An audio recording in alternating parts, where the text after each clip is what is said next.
Well, for the last 2 years, did I say that right? The last 2 years, we've had the Banatone Binatone Breakerphone on the eBay list. We do have one, but it's in storage, and I keep saying it's all this building work supposed to be going on here. Um, yeah, right. Well, this lockdown hasn't helped, and planning permission 3 times failed, and we've got a different architect, and she's gone on holiday, and it goes on. So I bought another one because if I got one in stock and we'd done it anyway, there's no point doing it again. So we'll get another one. I've just printed off the service manual. I did upload this some years ago to Scribe for free use. It got tainted by a faulty inkjet cartridge before we scanned the original, but it's a very good manual and there's not really anything to worry about that's missing. It even tells you what test equipment if you're using separate test equipment. What's an AF oscilloscope? Excellent typist misread that one. So yeah, very good manual, voltage charts, detailed part list, what the chips do,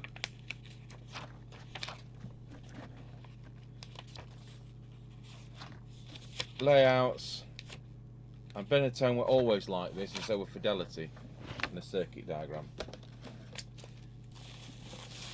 I paid far too much for it. I think I paid $39.99 to buy it now, or something like that. So imagine putting this in your CB, this CB in your car today, and saying to the copper, "No, it's not a phone, mate." Yeah, right. I know it's not, but it's a lot of wasted time having to go to the police station and sort it out. So I got so much wire on this.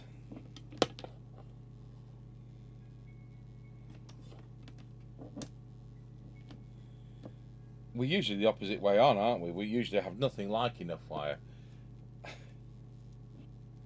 So I haven't got a problem with the fact that it's orange. It's all part of its history. I think this is in better condition than our other one.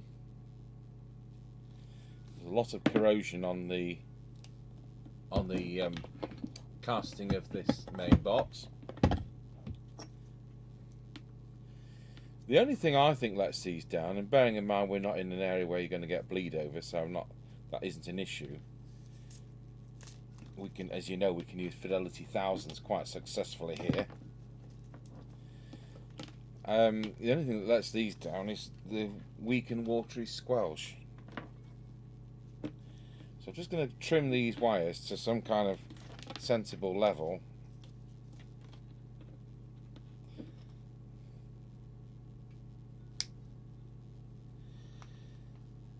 There we go. I'll check the fuse.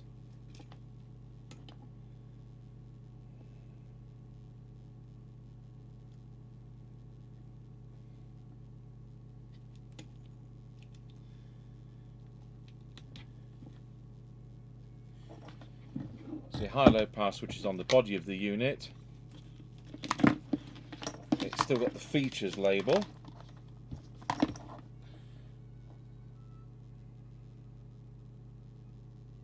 Yeah, we had some discussion about transmit indicators, and I'd not thought about this. It's been commented that some people are expecting receive lights to only come on when the actual radio is receiving, but that was a channel 3 light, and the first ones to do it were the Murphy DS602 and the LCL 2740 and the DNTM40 back in '81. I'm going to look. I'll comment on that in the future.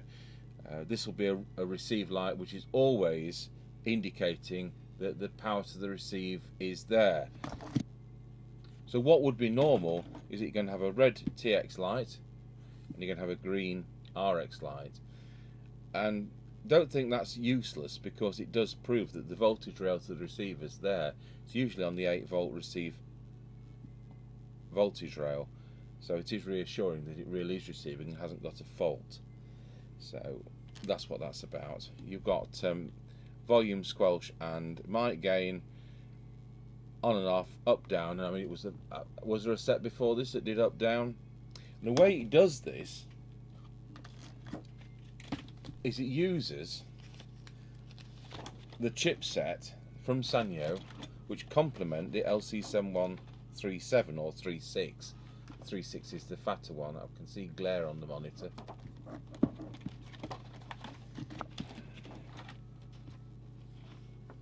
Let's just see if we can zoom in on that. I'll take the box away and I'll fold this back on itself.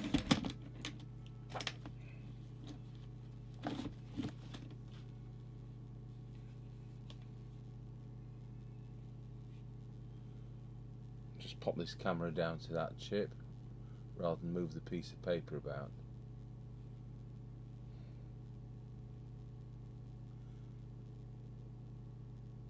So you start off with the synthesizer chip, LC7136, perhaps it's LC7137, the only difference is the 36 is fatter physically.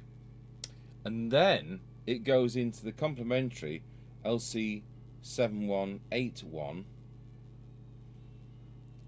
and that is a serial data chip. If we just move the camera across, if I can do that, to the handset, there's the connector, there's the handset, and there's the LC7, was it 918? Can't read it.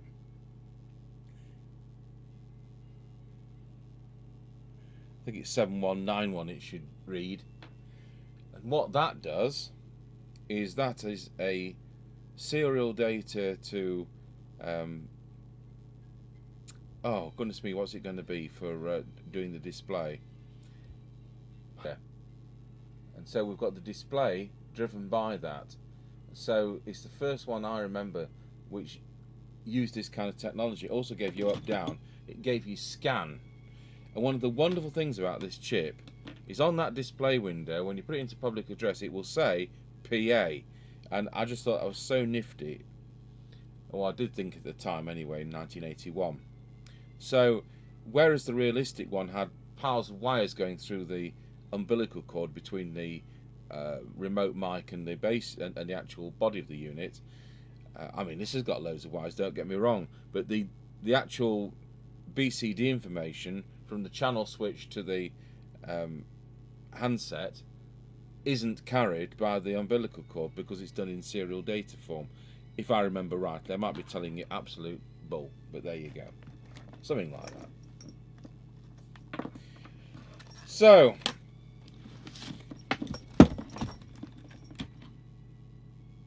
I think there's 4 data lines.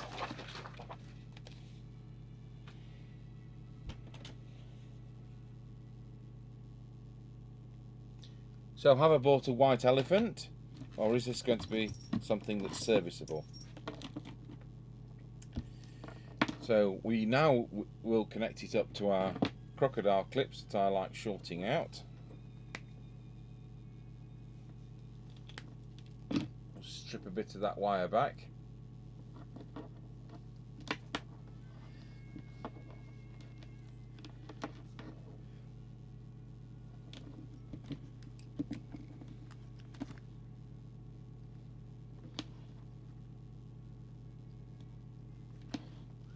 Switch the power supply on, 13.8 volts. We'll connect the antenna to the instruments.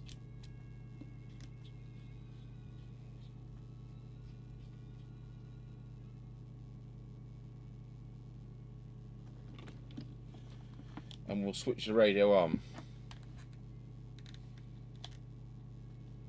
And we're greeted with nothing.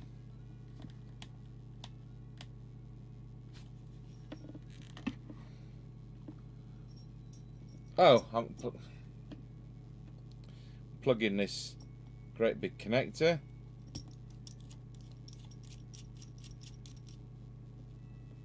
I think that's the best quality connector of all the remote sets. We'll switch the radio on. It comes on channel 1, so we'll pop that up to 20. And I'll just show you what I mean about that PA function. Look at that, how nifty is that? And then you can select between external speaker, so we'll plug our external speaker in. If I can just find the right socket coming out.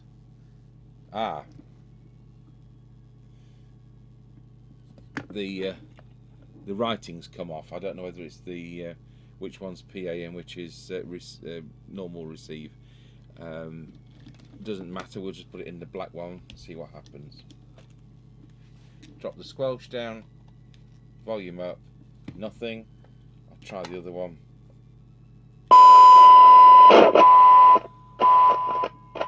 Yeah, they're always dirty, those controls. I'll have to clean that. So you can select between external speaker, which we've got, or internal speaker into the handset.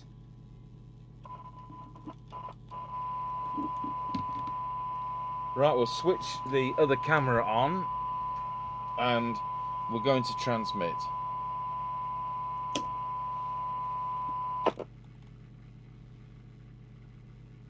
And it's showing 3 watts. So I've gone the other scale, full scale deflection.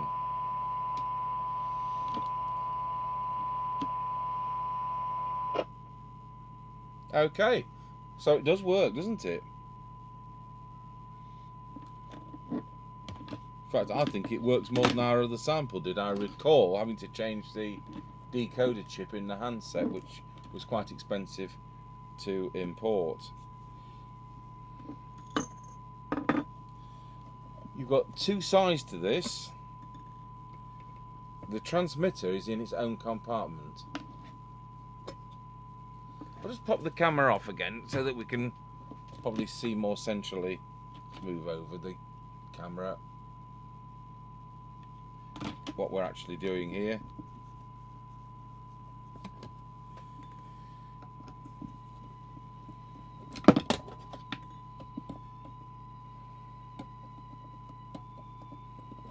Could of course tip this upside down to get this off.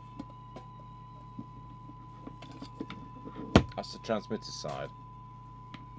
You see how it's isolated from everything else in its own compartment. And a scary amount of wires in the umbilical cord there. Made in Japan.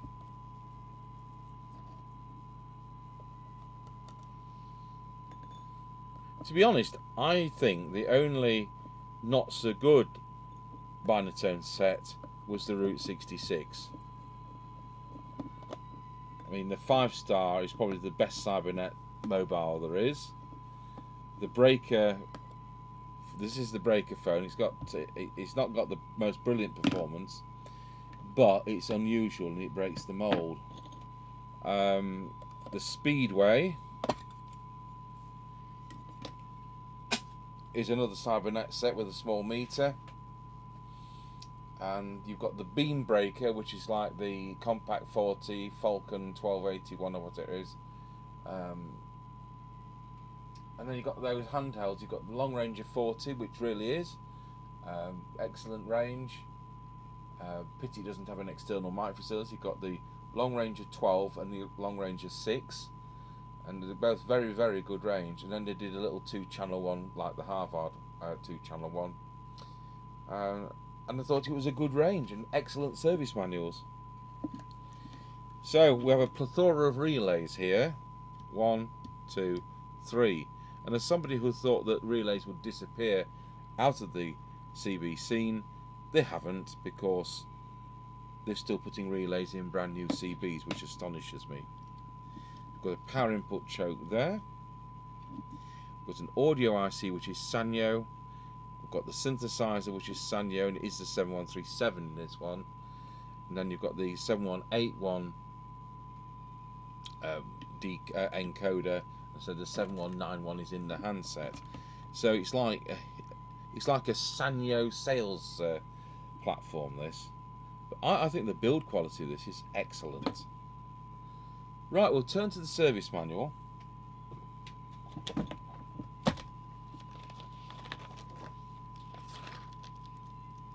And we'll see what it's supposed to do.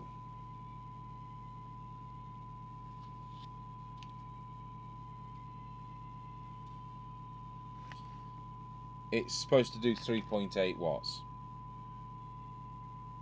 So 3.8 to 4.2 is the limit.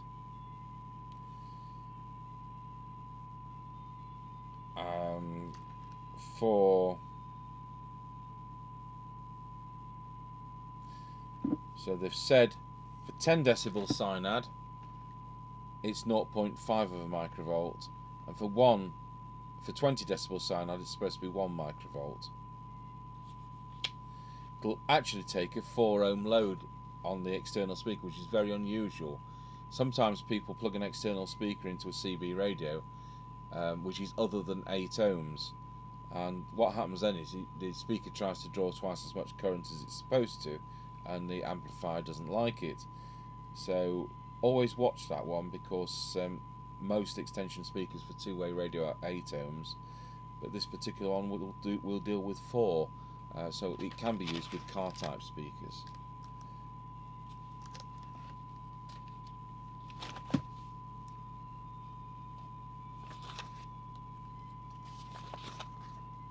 How to set it up.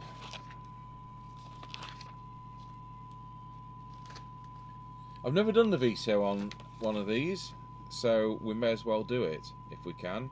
We need to measure the test point 1 voltage, so we'll get the meter.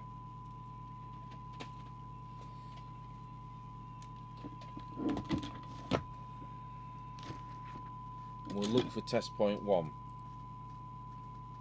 So I'd expect that's on this side.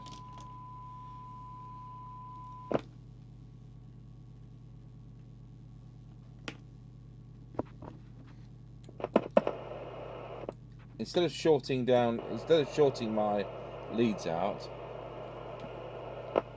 I did the opposite.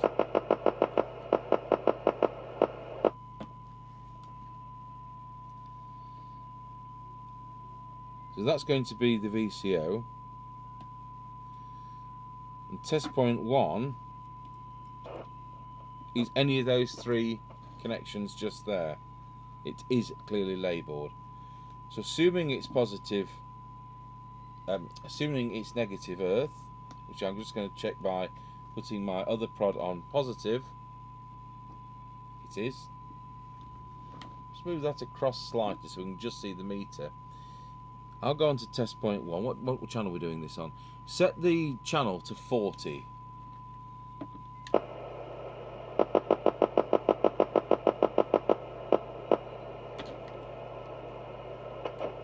Turn the volume down if I could, but that's minimum. Put the squelch on.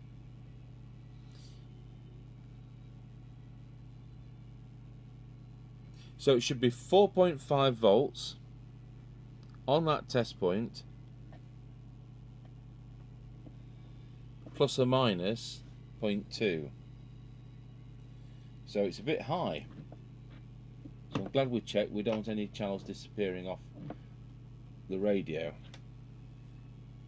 I'll put the soldering iron on because I'm going to have to melt the wax in that adjustment point.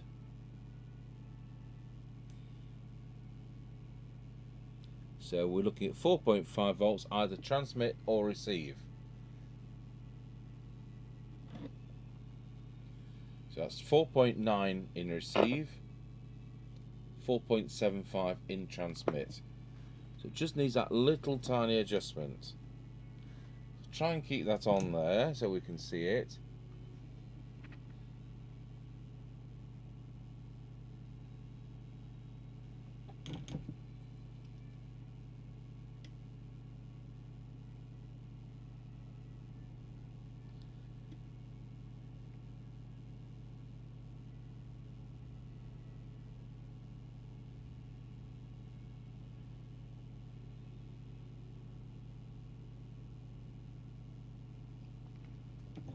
Just melt that wax back again. So go back into transmit. 4.2 effectively. So I think we need to just bring that down a fraction so we've got a good compromise.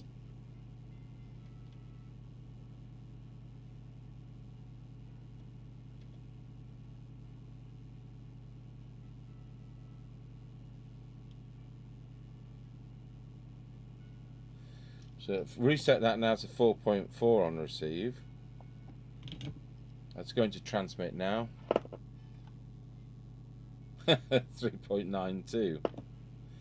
Okay, we'll go the opposite way.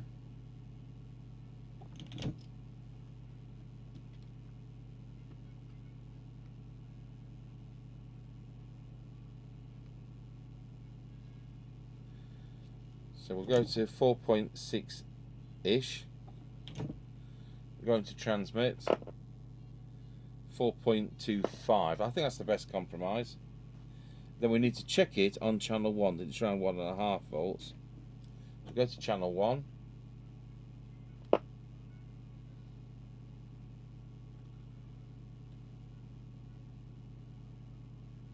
Should be more than 1.5. Well, it is. And it is. And it's transmitting on 40 and 1. So that's that done. So we'll put away that and disconnect the power once again. I've got these dangling over the edge of the bench, and it's quite thick wire.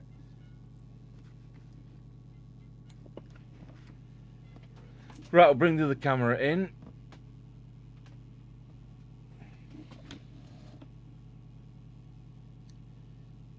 They want you to do the reference at this point, and we may as well, because it's no skin off our nose. We'll just move the camera across to the frequency counter. Wrong camera. It's camera 2.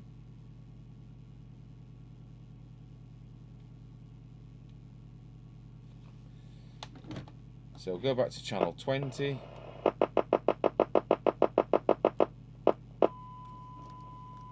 And press transmit, and what we got? 27.79111. Well, it's well within the tolerance, but we'll bring that up to 27.79125. So the CT there.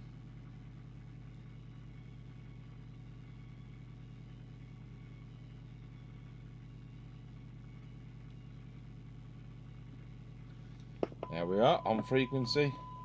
We'll pop that camera back onto the power meter.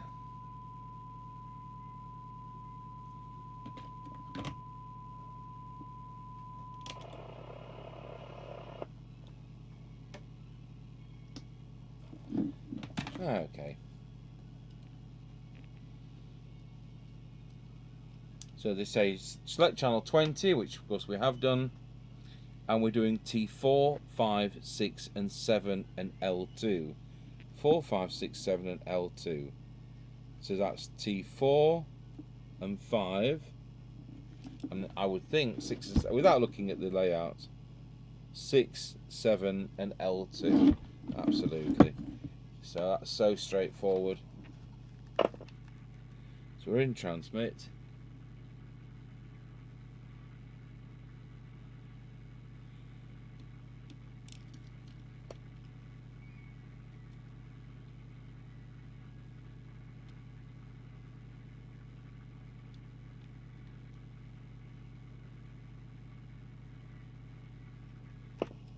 That's brought it up to about 3.4 watts.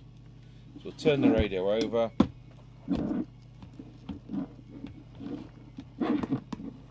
So 2SC2078 I can see as the output transistor. Go back into transmit.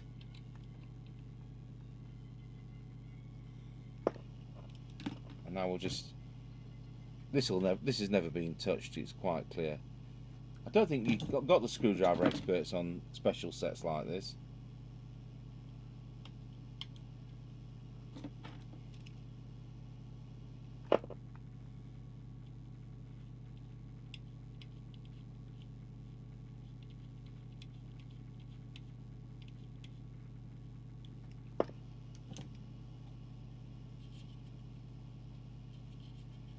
kind of 3.45. Remember, the radio's now hot, so the power drops.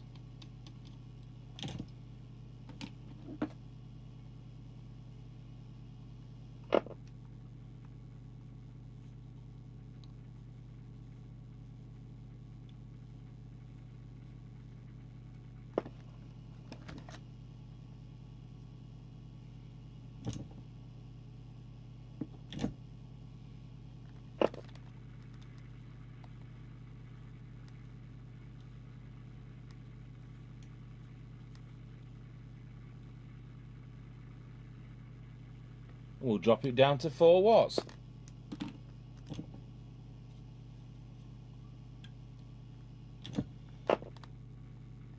There we go. So it's not struggling at 2.5 like so many others.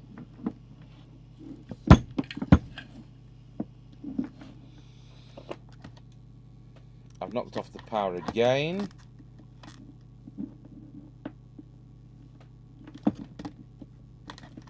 Just feed that handset to a different way.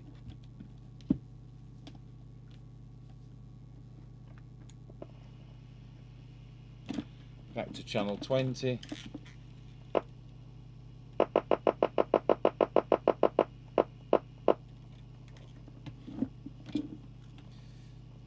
We'll check what low power is,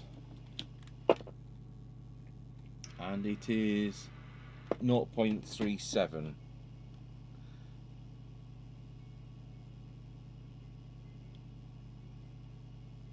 They do say here that 3.6 watts is acceptable. Anyway, we've done 4.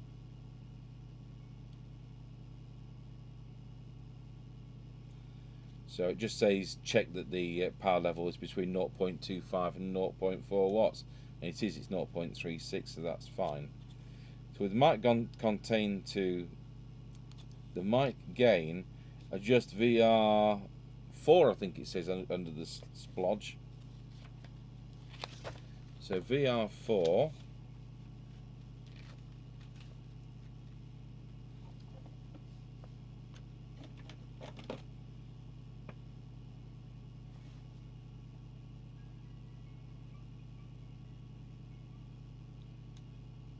One.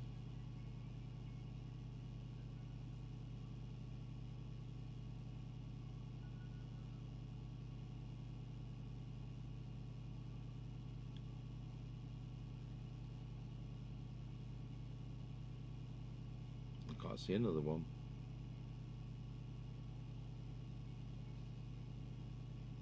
To be honest, I don't expect 2.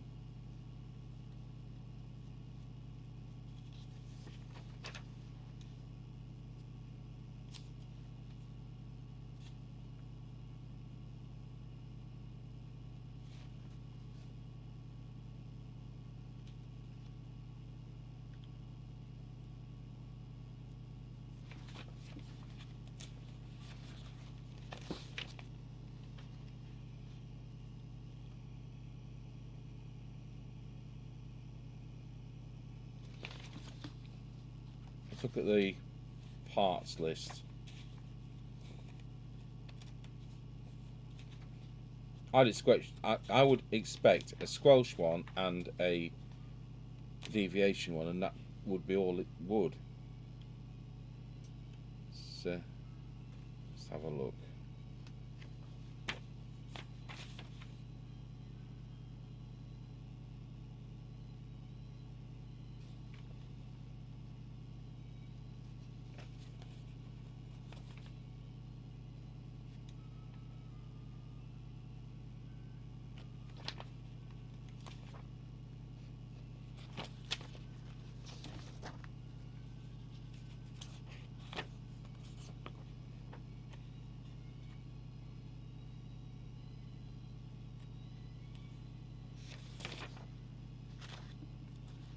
It's not obvious there at all.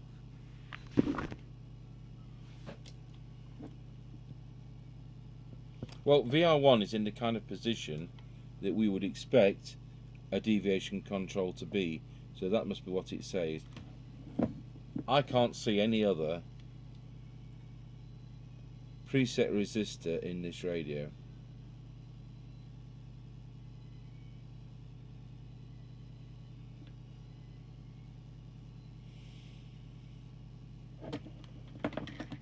Right, we'll see where we are with the deviation.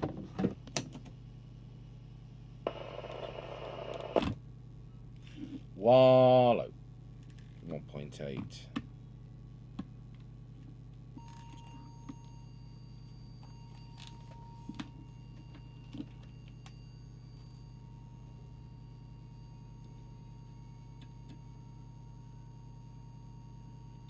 This isn't easy to adjust because it's vertical.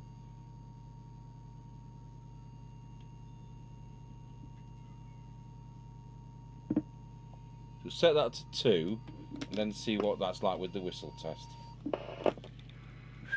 Wallow, wallow. That's it, spot on. So it's doing 2.2. So that's deviation. I think that's the only adjustment, to be honest. There's nothing in there.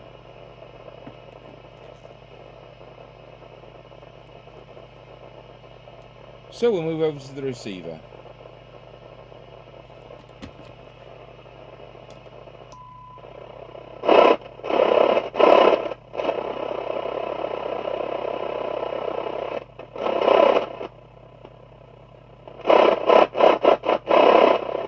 It sounds far too loud, to be honest. I don't know why that is.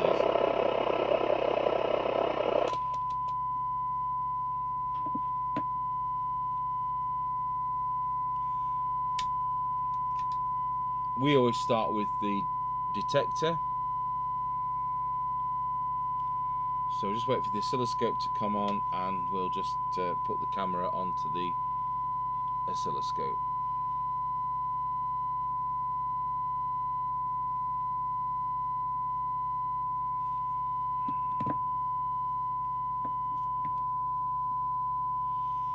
The detector is clearly going to be that one there, and the radio's come on, so I'm in competition. It must be 11 o'clock. So we're going to, as ever, look for maximum. I'll just turn the volume up a fraction. Maximum recovered audio.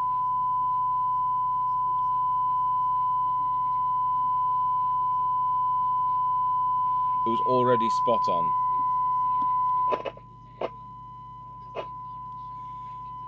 So now we'll turn the signal generator down so that we've got... Oh, I'll tell you what, we'll just do a sensitivity test.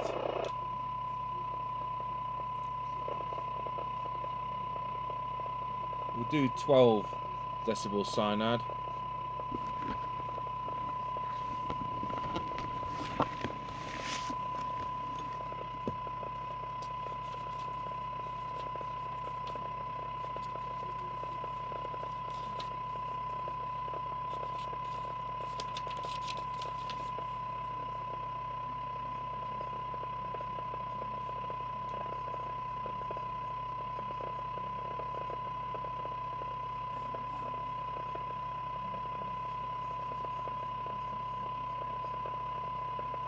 So before, we've got, for 12 decibel cyanide, we have got, 1 microvolt.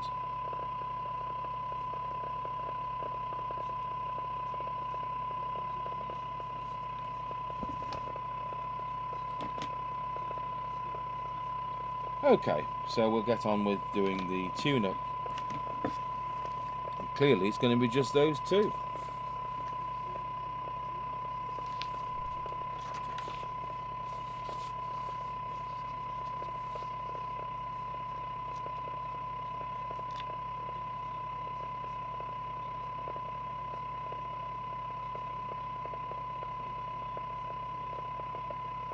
T1 and 2, yep. There's nothing more to it. Just clearly not got all the stages that better sets as far as the receive goes. We'll drop that to 4 decibels.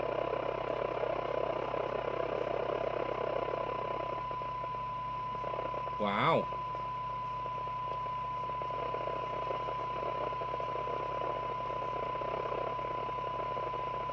Why on earth is that so far out?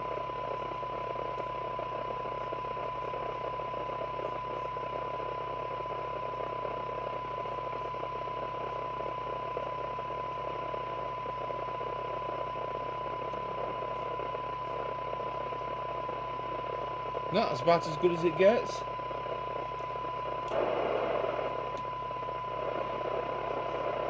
Just give it one more go.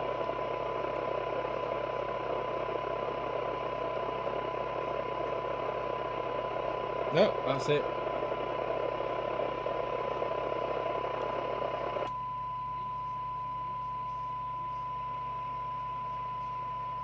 So we'll go back to 12 microvolts. I'll take the 3 measurements I always do.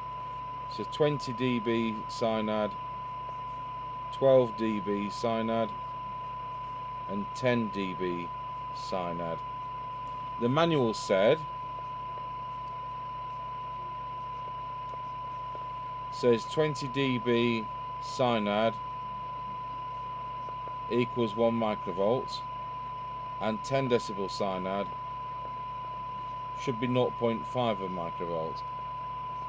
I think that's a bit of a tall order, but we'll see what it is. So for 12 decibel cyanide, we have got 0.55. I could say 0.54. I will say 0.54.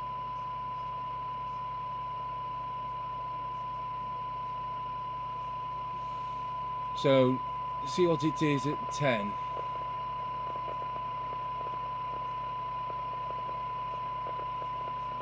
It's 0.415.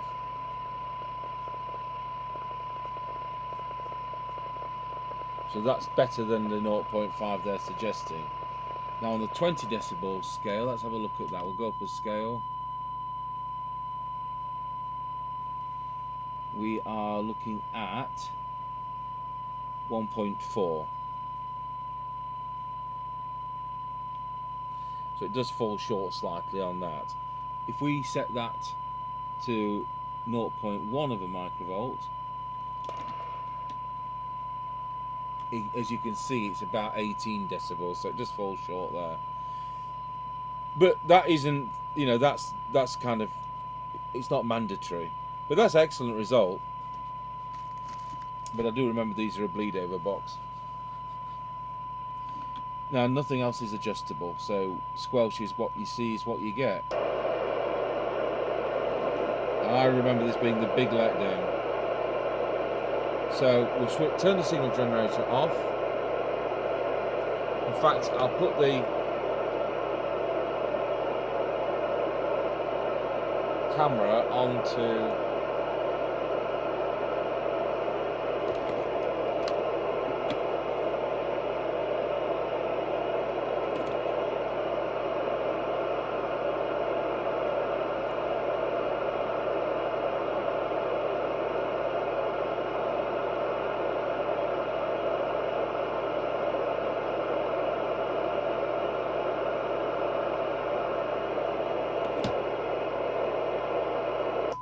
I'll just go through those again with you because that's 18 on the cyanide meter, which is 1 microvolt. It was on the oscilloscope and not the cyanide meter.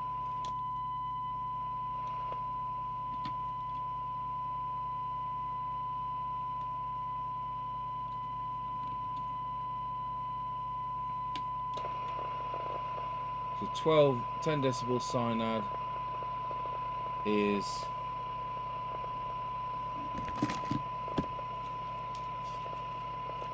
look back at the notes, 0.415.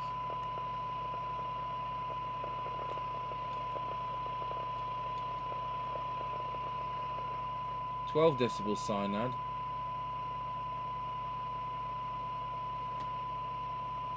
is 0.54, and 20 decibel cyanide, next scale,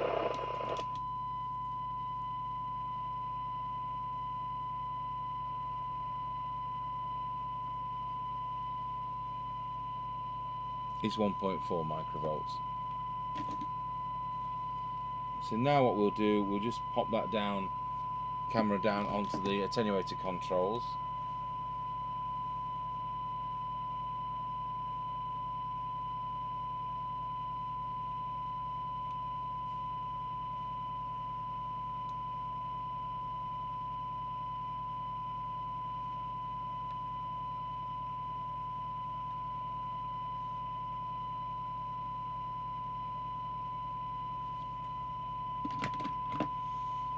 So that is the 0 position on the fine attenuator, and that's the position on the coarse attenuator. That's 1 microvolt. Switch the signal generator off. Advance the squelch. Squelch is now at the threshold position. Switch the signal generator on, and the squelch comes in. Now put the squelch to full. The squelch is at full.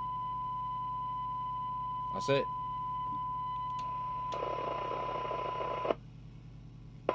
Full squelch is a pretty weak 2.5 microvolts. Squelch on is 0.3. There's so little difference.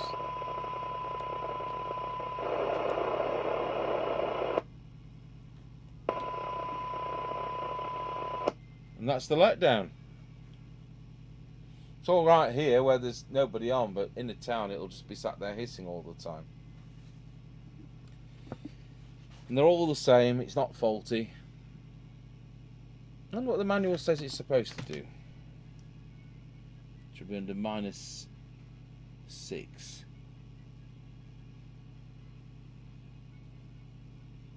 Yeah, it is.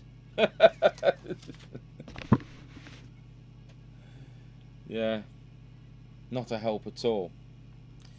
Right, we'll go in the head. I'll put that lid back on, and then we'll go in the handset, and we'll look at the cleaning the volume control. So I'll pause the video while I do that. Right, taking the 2 screws out. What I don't want to do is all the inners to fall out.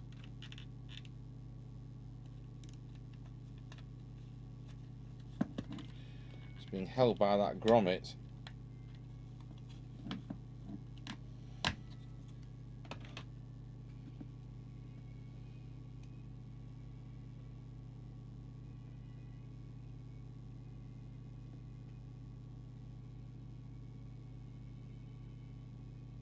I don't know whether that's a printed circuit board crack or not.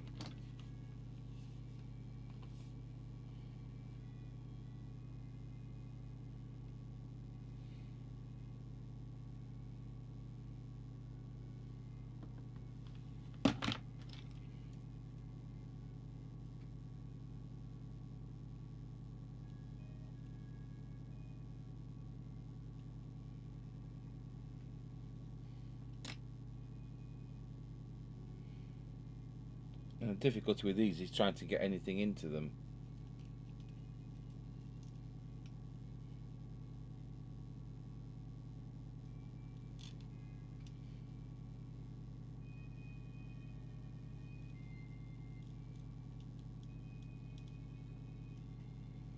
Right, we'll give it a go.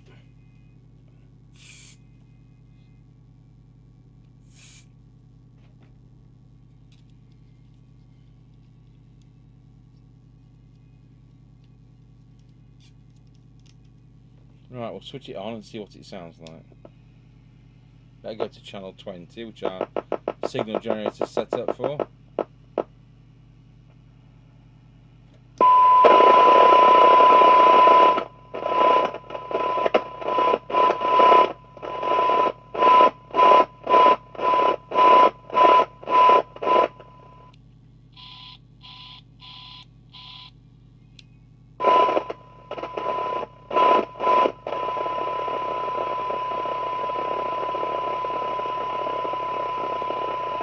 Well, that seems to be better.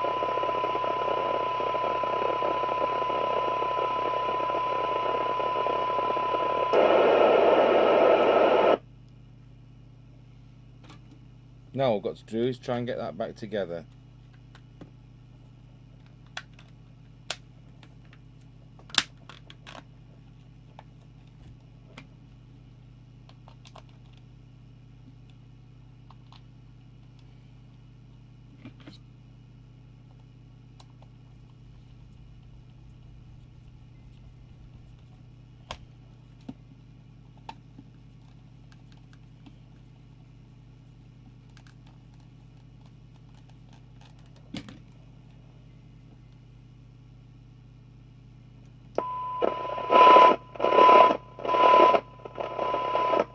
Okay, well that's better.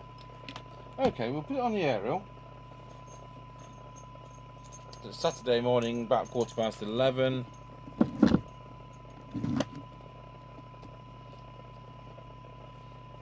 Whoever said to me, have you done the CRT Xenon, was it? One came into stock yesterday, so we'll be doing that this week. I want to show some Amstrad connectors as well to somebody. Right, here we go.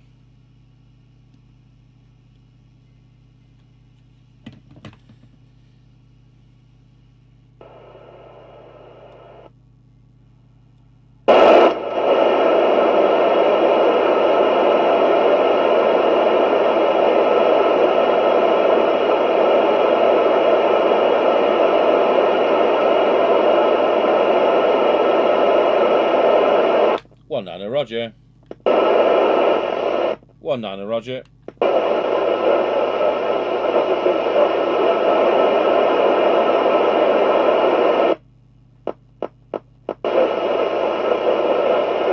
So the squelch does work. But as you can see, we get very low signal. We've probably got an S1 residual background noise here. Okay, so that's done the Binatone breaker phone. I'm just going to move on to discussing Amstrad connectors, because the Mark 1 genuine Japanese Amstrads, you can't get the power leads for them.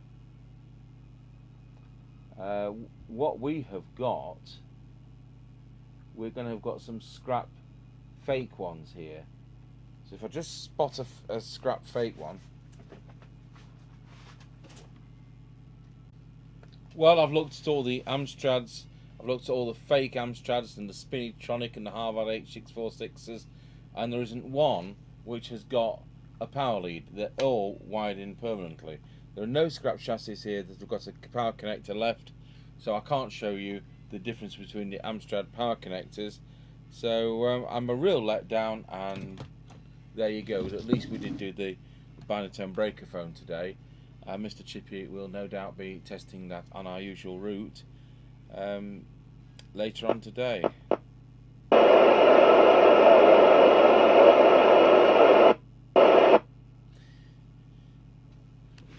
So, what to me is a nice set, let down by a far too sensitive squelch. You know, we were talking about not being able to squelch in anything greater than about S3. Well, people that will live in areas where there's a residual background noise of S5 and S7 and S9, it isn't going to work for you, but it works, as you can see here in a rural location. The squelch is there, and when some distant station comes on from 35 miles away, we will hear them. And I can't resist going back to the nifty PA feature. So there you have it, the Binatone breaker phone 018562 from 1981. Thank you for watching.